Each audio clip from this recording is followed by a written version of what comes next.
It began on a damp November morning in 1872, when the Charles River released 2 sealed wooden barrels drifting toward the Cambridge Bridge. Inside, one were arms and a torso wrapped in coarse linen, hay, in the other, cleanly severed head, and a pair of legs, as if the body had been intentionally broken and divided. It wasn't rage, it was procedure. The city watched as workers hauled the barrels onto the banks, where a crowd gathered under gray skies, some faint of heart. The coroner ordered an open inspection right there in the square, hoping someone would recognize the pieces or the clothing, but no one stepped forward. They displayed the remains for 3 days on a makeshift platform. Journalists described, the clothing is modest but well tailored. A fitted vest, a wool coat, trousers of good material. It's a kind worn by a man who moved between stations, not poor, not gentry. Yet, no initials stitched into fabric, no maker's label, no monogram. The body had been prepared for disposal, not discovery. Investigators combed the docks, spoke with kennel workers, stable boys, barkeeps, and fishermen. No one had seen a stranger pass through. One merchant remembered selling barrels like these to a man from Charlestown, but claimed no memory of what was inside. The barrels themselves were traced to a cooper's workshop on 3rd Street. Ordinary, common, nothing unusual. The linen inside, knotted precisely, bore salt stains, as if it had once lived at sea. A sailor's hand, someone said, or someone trained to mimic one. That week, students from the university began sketching the body in charcoal. Their drawings showed the word barrel murder stamped in black type beneath the severed head on leaflets, nailed to posts, warning the public. But the victim had no name, no enemies, no trail. The barrels had been burned. The ash dumped in the river, but the outlines remained ghost rings on the dock, stained with salt and silence. And as the cold wind moved upriver that evening, a constable was heard saying under his breath, "There's more in that water than bones." In the days that followed, the city held its breath not in fear, but in confusion. Cambridge was a town of scholars and structure, not secrets. And yet, here was a body with no name, no inquiry, no mourners. Coroner's report offered fragments. Male, approximately 30. Dark hair, calloused hands. Evidence of healed fractures on the left shin. A faded scar beneath the ribs. Teeth well maintained, suggesting access to care. But nothing more. No tattoo, no gold in the pockets, not even shoes. He had been stripped of self before being broken apart. Some said he was a runaway apprentice. Others, a dock thief punished by smugglers, but no missing persons matched. No one was looking for a man without a name. The barrels had offered no clues. The rope binding the limbs was hempen, of course, and expertly tied, looped twice, drawn taut. Sailors not, most, agreed, but sailors came and went daily. The harbors swallowed their records. One constable swore he'd seen a woman in a dark shawl near the water 2 nights before the discovery. She was motionless, standing just beyond the bend, staring into the current. Carrie, when he approached, she did not turn. And when he called out, she stepped behind a tray and was gone. No footprints, no scent, just a pressed patch of frost where she'd stood. He said her hands were red not with blood, but with something else, as if she'd been holding something hot for too long. The newspapers clung to the story for another week, printing sketches of the man's reconstructed face, but the likeness faded and public interest waned. The editors called it an unfortunate curiosity. No one wanted mystery near their breakfast. The police boxed the remains and placed them in cold storage. No name, no headstone, just an unmarked ledger entry in a cellar that felt colder than winter allowed. The river returned to silence, but not stillness. The current, some said, had begun to move against the wind. By the 3rd week, something began to change, not in the evidence, but in the air. The case had grown heavy, not loud, heavy, the kind of weight that presses against the skin when there are no answers. Constable Harold Price, the first to arrive when the barrels were found, stopped speaking during meals. Ha, ha. His wife said he took to standing by the river at dusk, staring at the water like it had spoken something to him, and he was trying to remember the words. The coroner's assistant, Edwin Culp, left his post without notice. He'd been dependably quiet, methodical young man with a fondness for keeping ledgers neat and his cuffs clean. But now, his entries trailed off mid-sentence. One final note, scribbled in the margin, read, "The torso was still warm beneath the cloth." He never returned to work. His boarding room was found empty, save for a journal filled with pressed feathers, one glued to each page. Black, brittle, oily, not local, not from any bird found in Massachusetts. The paper began to yellow at the edges. The candle wax beneath his desk had melted upward, as if flame had moved in reverse. Detectives tried to follow the path of the barrels upstream, consulting with boatmen and river traders, but the tide gave them nothing. The cooper who made the barrels claimed he'd sold dozens that month to dozens more men. He remembered nothing of linen, nothing of blood, nothing of rope, just wood and brass and coin. One officer, frustrated, traveled to Charlestown alone, thinking he might trace the shipment backwards. He returned 2 days later without shoes, speaking in half-formed phrases about stairs that led nowhere and a woman who kept asking him what name he'd brought. He never filed a report. The city quietly reassigned him to cemetery patrol. The phrase "barrel murders" was no longer spoken above a whisper. Hand in the police records, a note appeared in red pencil. "Do not exhume, do not reopen, let the water hold it." As December deepened, so too did the silence. The Cambridge River, once a place of commerce and chatter, now carried only fog and the occasional creak of rope against moorings.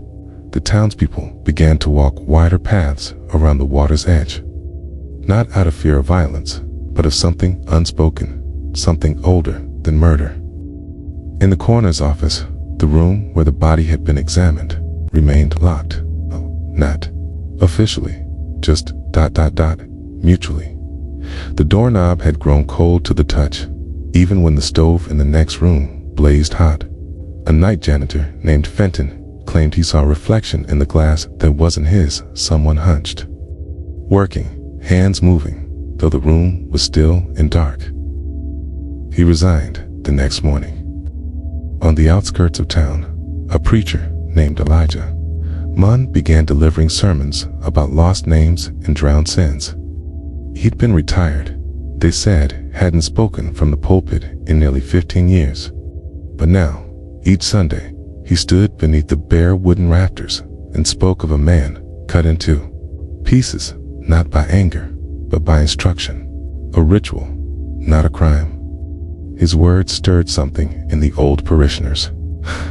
He said the river had been hungry longer than the town had been settled.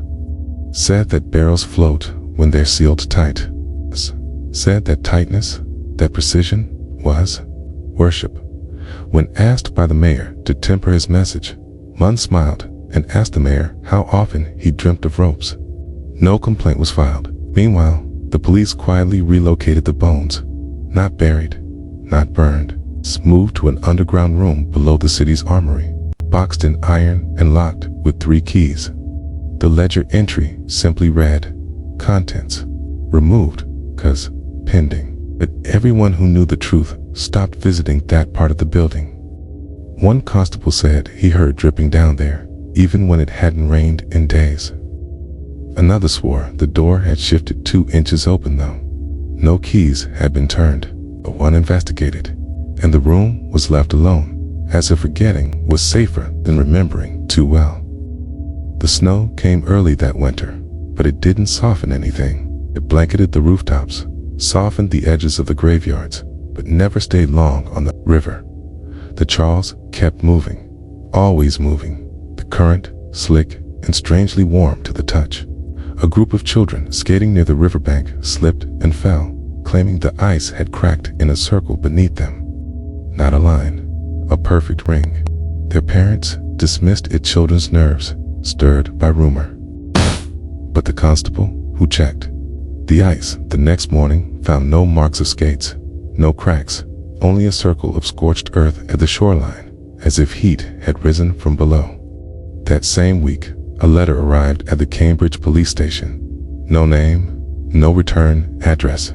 Tita, single page of thick parchment bearing only 4 words, written in a hand so small it had to be read with a magnifier. Do not unseal it. No one knew what it referred to, but it was pinned to the case file nonetheless. Detective Charles Elridge, still assigned unofficially to the case, kept a cot in his office now. He slept there, or tried to, surrounded by sketches, candle stubs, and yellowing copies of the coroner's notes. His handwriting had changed, more angular, less precise. He began transcribing dreams, pages of them, always the same 3 symbols drawn in the margins, a circle, a cross, and a line through both. He said the mark came to him in sleep, and when he woke, it was always on the walls. The janitor scrubbed them twice, but each morning the mark returned, lower each time, closer to the floor. Charles no longer ate in public. He no longer shaved. He muttered when spoken to, muttered things about doorways, underwater, and voices that counted backward from 7. The station commander requested he be relieved of duty, but before it could be approved, Charles vanished. His desk was found empty, save for a single page left on the blotter. On it, a sketch of a barrel, perfect, unlabeled, unopened. Charles Elridge's disappearance did not spark alarm, not officially.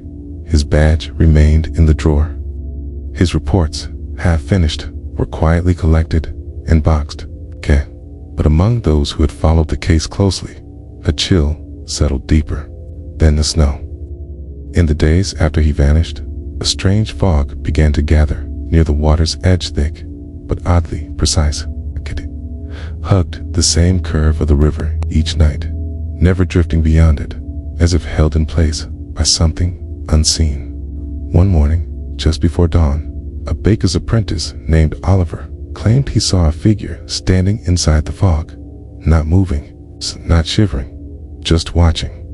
Oliver described the figure as tall, coatless, and barefoot. He never said the name Elridge, but others did. And when they returned to the spot later, there were prints in the snow, bare feet, perfectly spaced, leading to the edge of the water and stopping, not turning, not retreating, just stopping.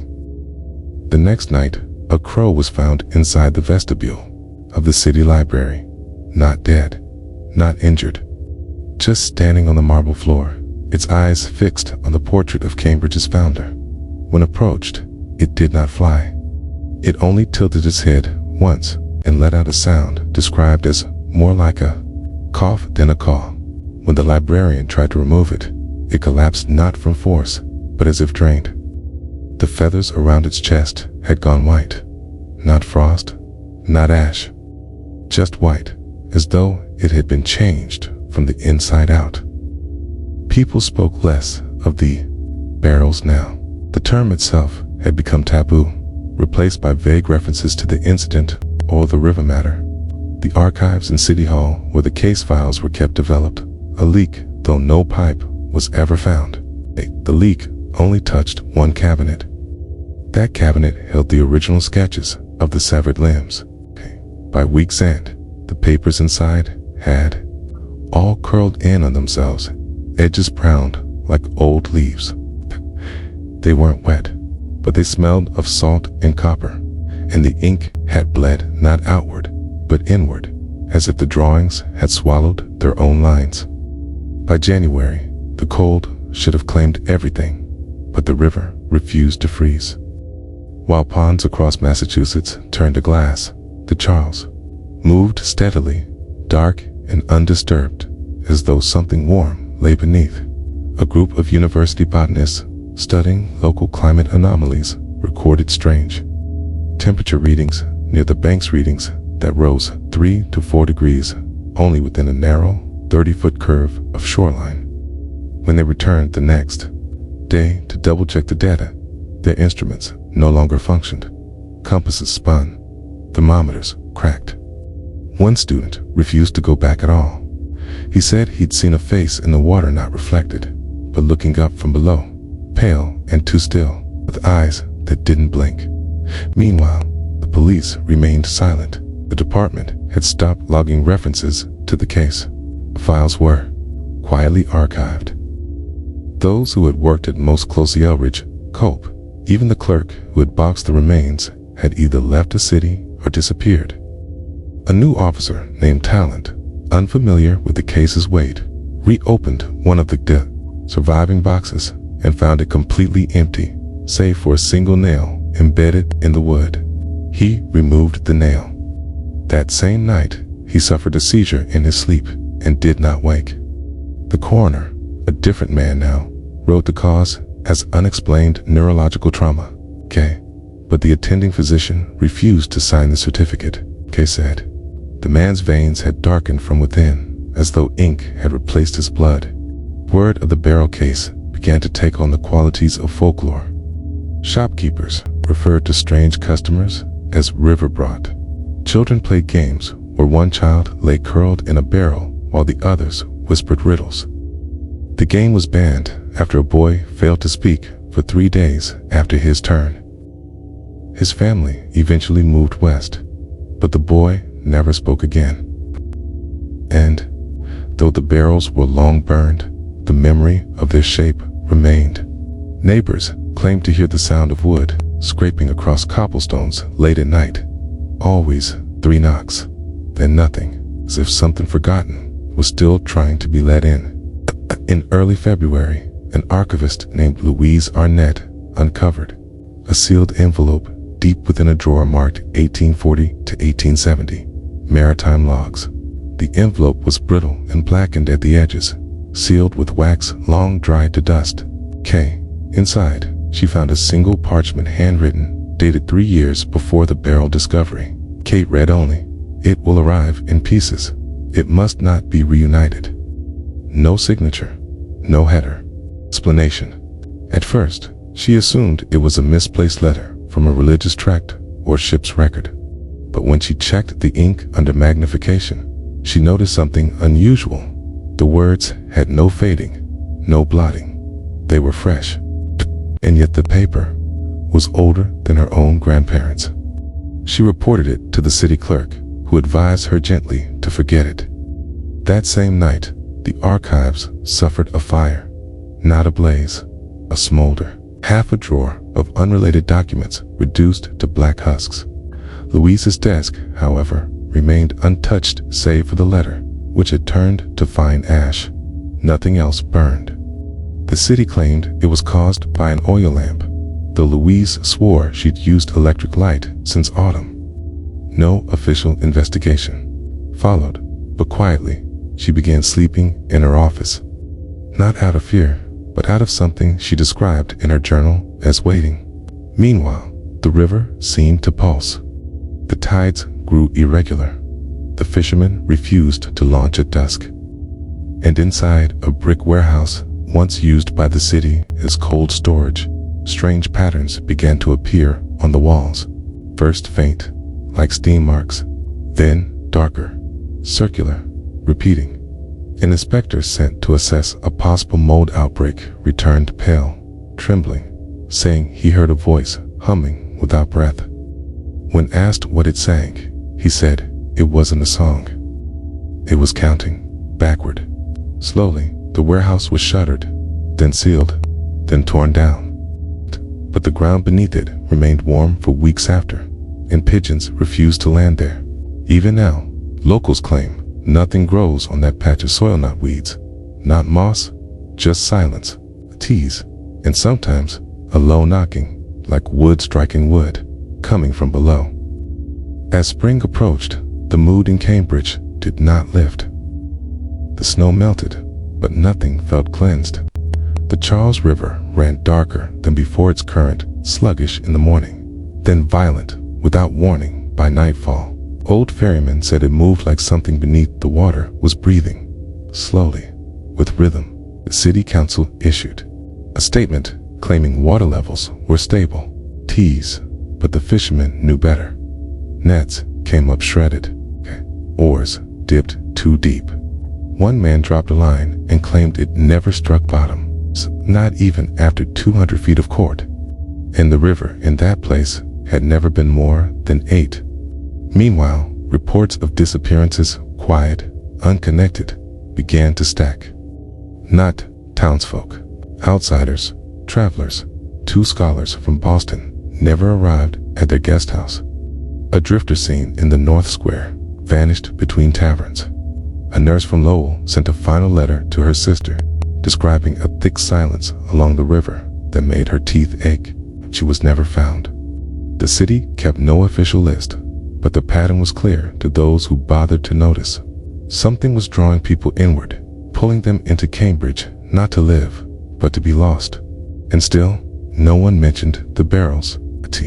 It was as if the town had sealed off that part of its history, like a cracked tooth that memory seeped. A school teacher found one of her students drawing in the back of class spirals within circles, over and over, pressing so hard the pencil snapped. When asked what he was drawing, the boy said, "A door that forgot it was closed." His parents removed him from the school. The drawing was burned, yet the teacher kept dreaming of it, seeing the spirals etched behind her eyelids. She took leave and never returned. One constable, driven by old rumors, returned to the site where the barrels had been discovered. He carried a lantern and a note in his pocket that read, "I will only stay a moment." He never emerged from the fog. In the weeks after, the river swelled at night, not with rain, but with something thicker. Something that didn't reflect the moonlight. Something that moved against the wind. By April, the river had changed its sound. It no longer lapped gently against the docks, but struck them softly, then sharply as if in warning. The last known account came from a woman named Clara Brimley, an amateur historian who had been researching missing municipal records from the early 1870s. She claimed to have found an unpublished letter in the margins of a church ledger, signed, dated, just after the barrels were discovered. It read, "He was not killed, he was divided." That is the difference. Clara showed the letter to no one, but 3 days later, her apartment was found empty, door locked from within. On the table a cup of water, untouched, and an ink-stained napkin bearing the same symbol that had haunted Elridge's notes, a circle split by a line and cross. Her notes were never recovered, and from that moment on, the city of Cambridge moved on. It didn't solve the case. It didn't declare it closed. It simply stopped acknowledging it. No plaque, no archive shelf. The name was erased, but the shape remained. Those who remember speak only in metaphor. They say the river knows what we forgot. They say the fog holds more than water. And on some nights, when the tide rises just right and the wind drops to nothing, you can hear the barrels still rolling across the dock, lidless, patient, not empty, just waiting. We invite you now to consider what remains buried in history, not because it lacks answers, but because the answers arrived too early and the questions still have yet to catch up. This has been Sanctified Secrets. Subscribe for more forgotten horrors.